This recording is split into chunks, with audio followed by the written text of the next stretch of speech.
आज के इस वीडियो में बेसिकली हम लोग डिस्कस करेंगे अपने लास्ट टॉपिक को, जिसमें हम लोग कंटिन्यू करेंगे यही entire mechanism of the formation of embryo, जिसमें कि हम लोग जो डेवलपमेंट देखेंगे स्टेजेस, उसमें कल मैंने डिस्क्रिप्टिव फॉर्म पे बता दिया था, लेकिन आज थ्योरेटिकल फॉर्म पे बताता हूँ। जैसे फिर से एक्सप्लेन कर देता हूँ। इसमें दो टाइप के सेल्स काफ़ी इंपॉर्टेंट रोल प्ले करते हैं। पहला का नाम टर्मिनल और दूसरे का नाम बेसल सेल्स होता है। यही आगे चल करके डिवाइड करना शुरू करते हैं और आगे चल करके सस्पेंसर, हाइपोफाइसिस और वैक्यूलर सेल्स का फॉर्मेशन करते हैं। यही फर्दर आगे बढ़ने के बाद प्रोकैम्बियम का फॉर्मेशन, प्लूमोल रेडिकल का फॉर्मेशन, सस्पेंसर सेल्स और आगे चल करके कॉटिलिडॉन का फॉर्मेशन करते हैं। जैसे जो टर्मिनल सेल्स मैंने अभी बताया यहाँ पे, टर्मिनल सेल्स, ये टर्मिनल सेल्स डिवाइड होगा वेरियस प्लेन में, ठीक है, और प्रोड्यूस करेगा क्लस्टर ऑफ सेल्स, और इसी सेल्स का नाम क्या कहेंगे अपन? दैट इज प्रो एम्ब्रियो कहेंगे। क्या कहेंगे डियर स्टूडेंट्स? प्रो एम्ब्रियो कहेंगे। अब जो टर्मिनल सेल्स के ऊपर बेसल सेल्स प्रेजेंट था, ये डिवाइड करेगा सेवरल ट्रांसवर्स डिविजन्स और क्या चीज बनाएगा? सस्पेंसर सेल्स बनाएगा। समझो, याद रख लेना, ये सेल्स जो होंगे वो प्रेजेंट होंगे सिर्फ एक एंड ऑफ सस्पेंसर सेल्स, जहां पर ये फॉर्म करेगा और क्या बनाएगा? हॉस्टोरियल सेल्स का फॉर्मेशंस करेगा। हॉस्टोरियल सेल्स बेसिकली अगर कह दो तो ये कुछ हाइपोफाइसिस टाइप का लोअर साइड में जहां पर वैक्यूलर सेल्स है यहां पर दिख रहा होगा, that is haustorial cells. Next, जो लोअर होगा सस्पेंसर सेल से उसे क्या कहेंगे? हाइपोफाइसिस कंसिडर करेंगे। आपने अभी डायग्राम में देखा, जिसे अपन क्या कहते हैं? हाइपोफाइसिस कहते हैं। Next dear students, embryonal cells और टर्मिनल सेल्स जो होता है वो सबसे फर्स्ट डिवाइड करेगा वर्टिकली। क्या चीज? वर्टिकली, और तब जाकर के डिवाइड करेगा ट्रांसवर्सली। क्लियर है? और जिसमें कि 4 एम्ब्रियोनल सेल्स फर्दर डिवाइड करेगा और फॉर्म करेगा 8 सेल्स, और यही 8 सेल्स बेसिकली क्या कहलाएगा? ऑक्टेंट के तौर पर कहलाएगा। बस समझते जाइएगा। जिसमें कि 4 एपीबेसल सेल्स गिव मतलब हाइपोकॉटाइल और रेडिकल का फॉर्मेशन करेगा। हाइपोकॉटाइल आप जानते हो, कॉटिलिडॉन के नीचे वाला, और रेडिकल बेसिकली क्या होता है? आप समझ लो, जो बेसिकली रूट्स का फॉर्मेशन करते हैं। फर्दर प्रत्येक सेल्स, जिसे ऑक्टेंट सेल्स कहते हैं, वो पेरिक्लाइनल डिवीजन करेगा और 2 लेयर का 8 सेल का स्टेजेस बनाएगा, और इसी स्टेज का नाम अपन क्या देंगे? ग्लोब्यूलर एम्ब्रियो स्टेज देंगे। मतलब कि ये कैसा हो जाएगा? ग्लोब्यूल्स के जैसा हो जाएगा। इसका एम्ब्रियो ऑब्जर्व करना शुरू करेगा, जिसे अपन ये वाली स्टेज का नाम दिए थे, that is globular stage. Clear है डियर स्टूडेंट्स? ये क्या चीज हो गया था? ग्लोब्यूलर स्टेज हो गया था। अब जरा आगे समझो, जब ये ग्लोब्यूलर स्टेज हो गया तो क्या है कि आफ्टर फर्दर डिवीजन करता है, ठीक है, और डिफरेंशिएट करता है, और फर्दर क्या बनाता है? हार्ट शेप स्ट्रक्चर बनाता है, जो आपको एनसीईआरटी में दिख रहा होगा, और यही heart shape structure page number 34 में दिख रहा होगा डियर स्टूडेंट। अब जरा समझिए, जैसे ये हार्ट शेप स्ट्रक्चर बन गया तो ये डिवीजन और ग्रोथ फर्दर लीड करेगा किसका फॉर्मेशन? 2 कॉटिलिडॉन का फॉर्मेशन को लीड करेगा। प्लूमोल, हाइपोकॉटाइल और रेडिकल बनेगा, और इसी स्टेज का नाम एम्ब्रियो का टॉर्पीडो स्टेज कहते हैं। कौन सा स्टेज कहते हैं डियर स्टूडेंट्स? टॉर्पीडो स्टेज कहते हैं। कोई दिक्कत है? बोलिए हाँ या ना। नाउ जब ये टॉर्पीडो रहा तो फर्दर सस्पेंसर सेल्स जो होगा वो डीजनरेट करेगा फॉर्मेशन ऑफ एम्ब्रियो का। यानी जब फॉर्मेशन ऑफ एम्ब्रियो होगा तो सस्पेंसर सेल्स डीजनरेट कर जाएंगे, वैक्यूलर सेल्स फॉर्म करेगा कैलिप्ट्रोजन, और जानते हो ये कैलिप्ट्रोजन किसके ऊपर प्रेजेंट होता है? तो रूट के ऊपर प्रेजेंट होता है, और क्या बनाता है? रूट कैप बनाता है। डियर स्टूडेंट्स, अब जरा समझो, जब ये समझोगे तो इसमें 2 चीज के स्ट्रक्चर्स दिखेंगे। पहला आया प्लूमुल, दूसरा आया कॉटिलीडॉन, तीसरा आया हाइपोकॉटाइल रेडिकल और रूट कैप।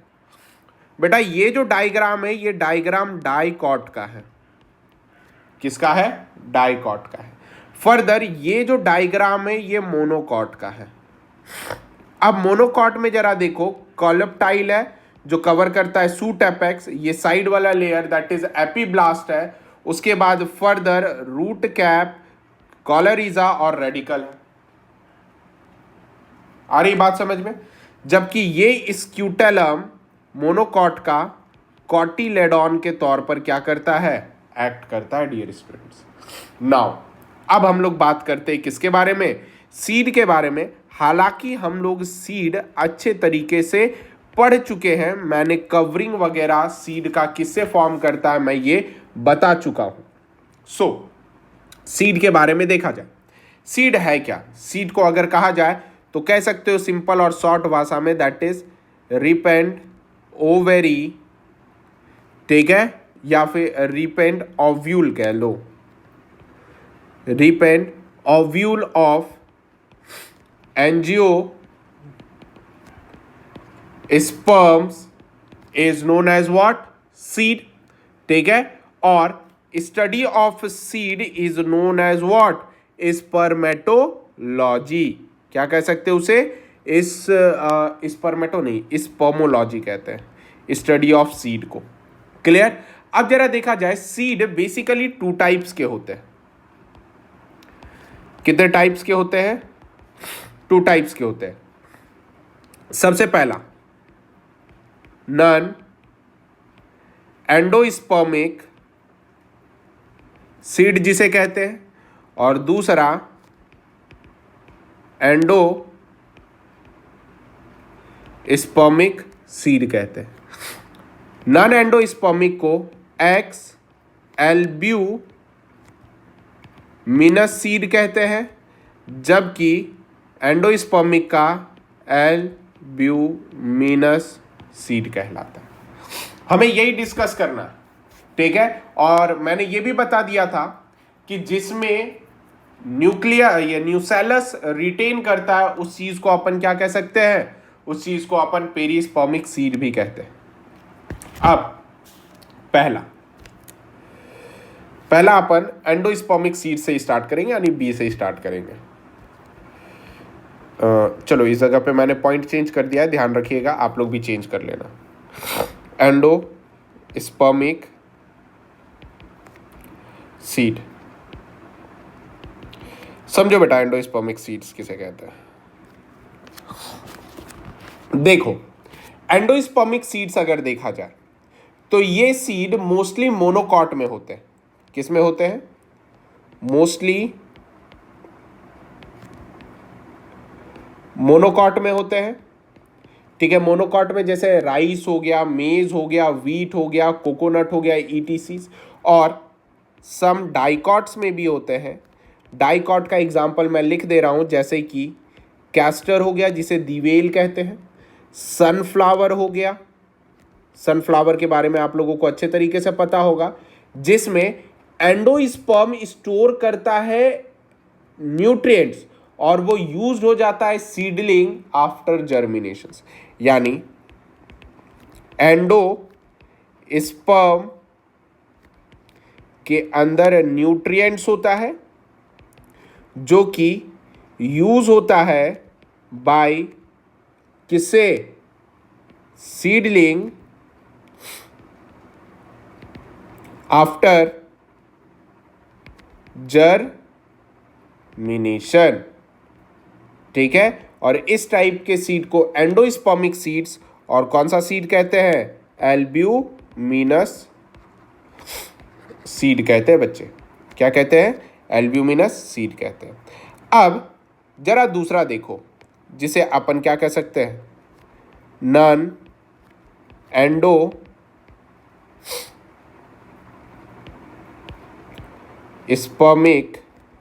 सीड।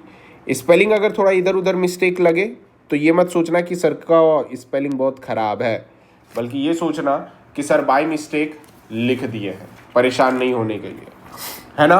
अब जरा देखा जाए, जैसे कि ये किस में होगा, ये डाइकॉट में वो सब सारे ब्रीड्स में होता है जो काफी फेमस है, जैसे कि ग्राम हो गया, पी हो गया, ग्राउंडनट हो गया, ईटीसी कर दो, ये सब में होता है, जिसमें फूड जो होता है रिजर्व होता है एंडो स्पर्म में। क्लियर है डियर स्टूडेंट्स, आ रही बात समझ में? और यही क्या हो जाता है, एक्सपोर्ट हो जाता है कॉटिलिडॉन में, एक्सपोर्ट टू कॉटिलिडॉन, वो भी कब, बिफोर